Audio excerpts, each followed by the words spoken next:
pessoal, como eu vos tinha dito, queria trazer aqui o tema do Mediterrâneo Oriental. Ontem foi só o caso específico da Líbia, porque é um caso que merece especial atenção. É um país que atualmente está em guerra. Quem quiser pode voltar atrás, vou por aqui o link aqui em cima para ver o episódio. Agora vamos concentrar-nos mais no extremo oriental do Mediterrâneo e naquilo que se está passando. Sem esquecer que há ali uma guerra, a guerra da Síria, há 9 anos, ainda não está terminada.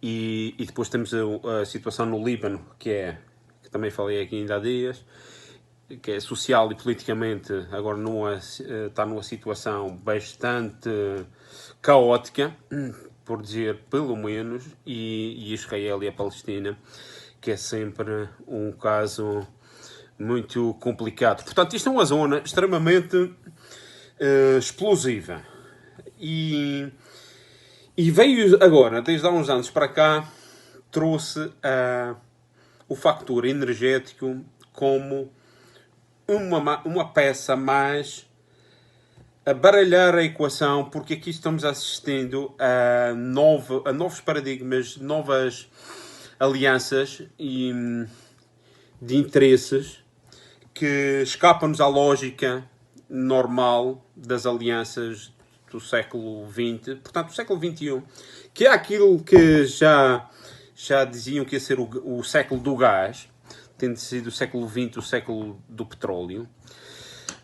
Valeria aqui, talvez, recuar um pouco no tempo e até, talvez, ao período da União Soviética para entender porque é que a Rússia, a União Soviética, na altura, deixou-se atrasar porque caiu na armadilha de entrar numa corrida armamentística com os Estados Unidos e com isso perdeu o fulgor e perdeu a corrida à industrialização pelos enormes recursos que levou a corrida armamentística e em detrimento da corrida às reservas na altura do petróleo no Mar Cáspio ou do gás. Esta foi uma lição que eles aprenderam, e a partir dos anos 95, quando o Vladimir Putin era primeiro-ministro do Boris Yeltsin, ele delineou uma nova estratégia, e essa estratégia baseou-se no gás, porque ele tinha entendido, para já porque ele é de São Petersburgo, de Leningrado, e toda esta gente da Gazprom é dali também. Esta Gazprom é uma empresa tipicamente de São Petersburgo, pelo qual ele foi influenciado e viu que o futuro era o gás. Ia ser a energia do século XXI. A partir dessa altura, a final dos anos 90, meados dos anos 90, há uma série de projetos que fazem tem a Rússia e as repúblicas soviéticas, Turcomenistão, Azerbaijão, principalmente à volta do Mar Cáspio, como centro a fonte de energia para abastecer a Europa Central. Aqui o facto que, não sei se é curioso, mas é interessante, o próprio chefe, o grande chefe da Gazprom, Alexei Miller, ele é russo, também de São Petersburgo, de família alemã, ou seja, de ascendência alemã, Miller.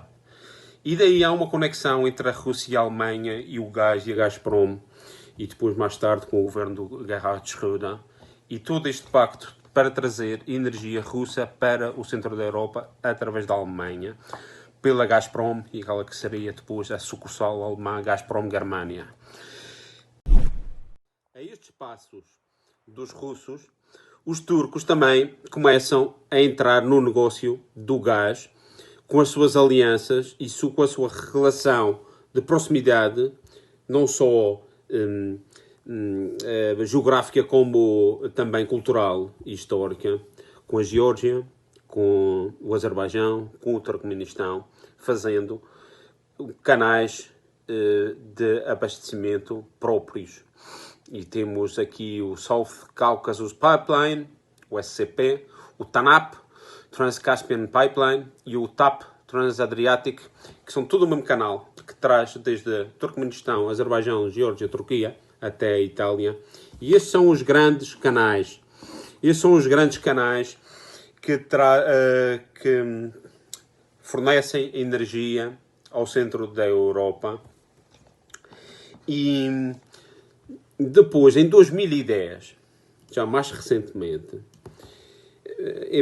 também temos que dizer aqui que, entretanto, por causa destas movimentações e mudanças políticas, eu julgo que uma delas é a ascensão do Erdogan na Turquia, e das movimentações da guerra na Síria, das movimentações de migrações na Europa, da instabilidade que houve na União Europeia, o South Stream da Gazprom foi cancelado, falhou, os acordos falharam, e deu-se lugar, mais tarde, entre o Putin e o Erdogan, ao Turk Stream. Sim, este sobreviveu e hoje em dia é um dos grandes canais.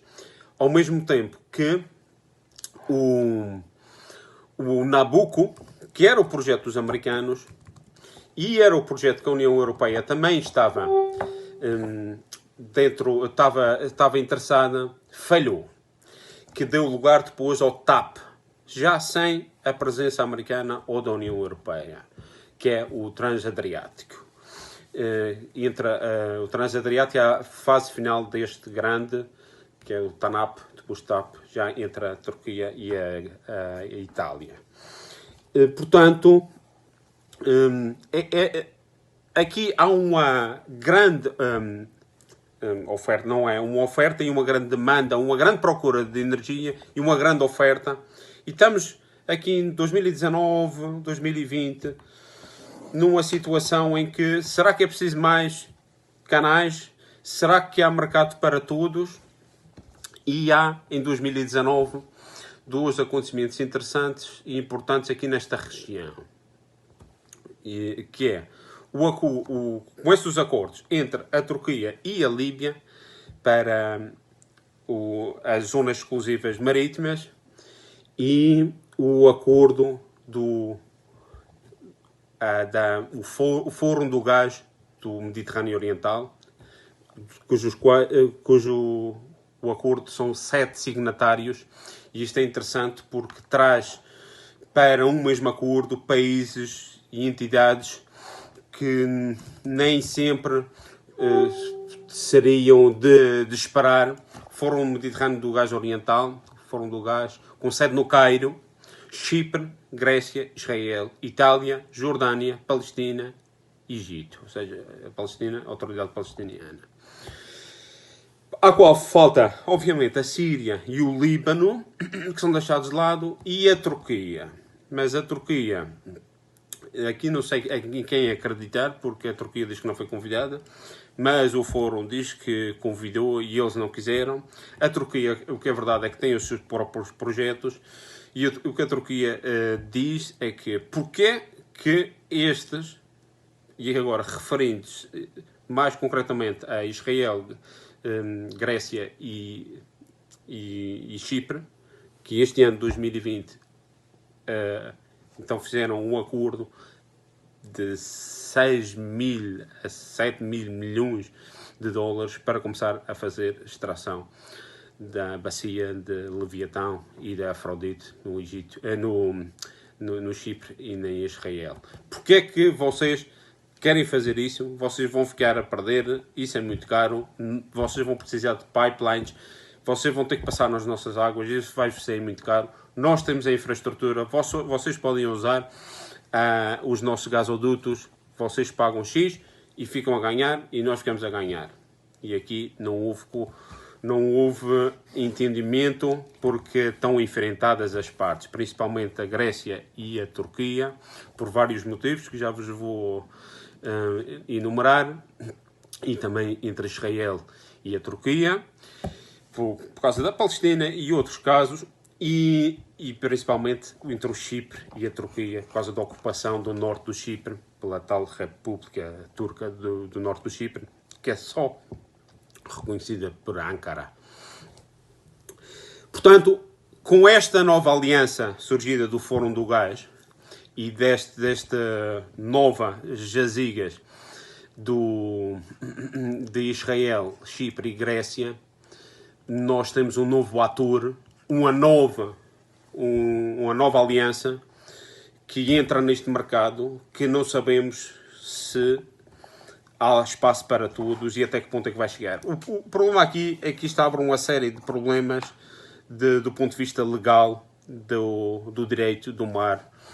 E claro, há que ver que o Mediterrâneo é muito pequenino. E uma zona exclusiva económica de 200 milhas é aqui impraticável. Tens que buscar a zona central entre a fronteira de um país e da outra para dizer que águas territoriais é que pertencem a quem. Portanto, se tu tens uma ilhota, um ilhéu, isso pode dar-te um grande poder de manobra, porque podes ficar com uma zona de exploração de gás, e que é isso que os turcos estão a fazer. Fizeram um acordo. Estes acordos começaram-se a fazer bilateralmente entre o Chipre e o Egito em 2003, Chipre e Líbano em 2007, Chipre e Israel em 2010, Turquia e República Turca do Norte do Chipre em 2011, isto é a mesma coisa, mas não importa, Turquia e Líbia em 2019. Ou seja, porque têm Creta no meio e querem passar lá com os barcos e querem fazer exploração de gás, eles chegaram a um acordo com a Líbia de dizer, olha, aqui delimitamos, isto aqui é a Líbia, isto aqui é a Turquia e a partir dali a Grécia, mas esta parte é nossa.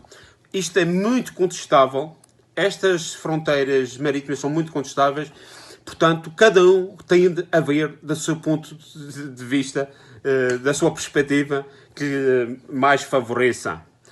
E não é, obviamente, é muito contestável tudo. Quando alguém reclama 1 milha, 2 milhas, que são minhas ou tuas, obviamente é um motivo para problemas. Portanto, agora aqui o que estamos a assistir é uma série de atores.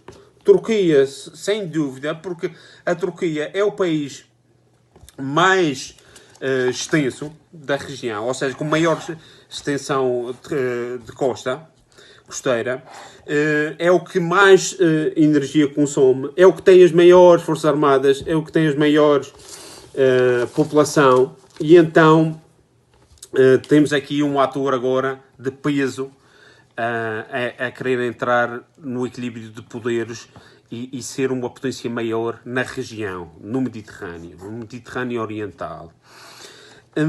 Portanto, aqui isto já começaram problemas este ano, porque veio este acordo, o tal acordo entre a Grécia, Israel e Chipre, em Atenas, em janeiro, o que traz é um novo gasoduto chamado EastMed Pipeline, que é o tal que os turcos dizem que não vale a pena porque vai passar no seu território e que era melhor fazer de outra forma. Agora, sobre a Turquia, temos aqui vários temas interessantes.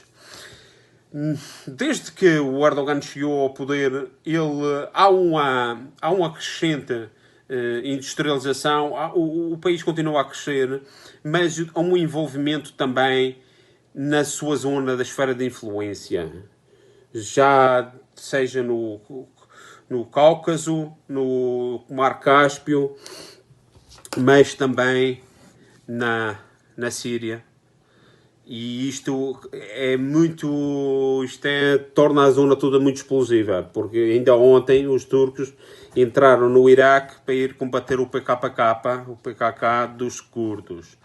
E começam exercícios militares também com a Líbia, e começa a fazer com que um país da NATO, com recentes acordos com a Rússia, acordos de compra de armamento, com muita desta construção, com estes acordos de pipelines, e vê-se que a Turquia agora está passando mais para o lado da esfera de influência russa e de leste, daquela que se chama Euroasiática, do que propriamente da NATO.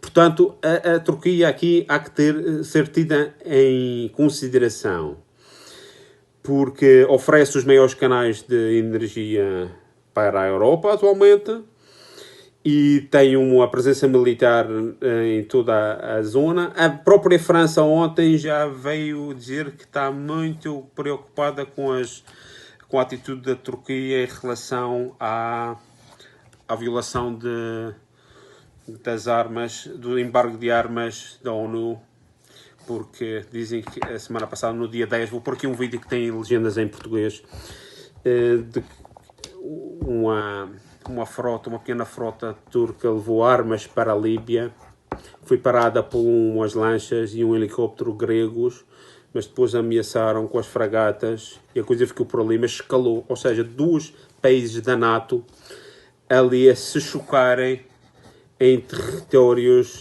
muito próximo de Creta. Aquilo é tudo muito próximo, o Mediterrâneo Oriental está cheio de ilhas, portanto isto aqui faz tudo que seja próximo e que a lei internacional possa ser interpretada de várias formas, de vários prismas.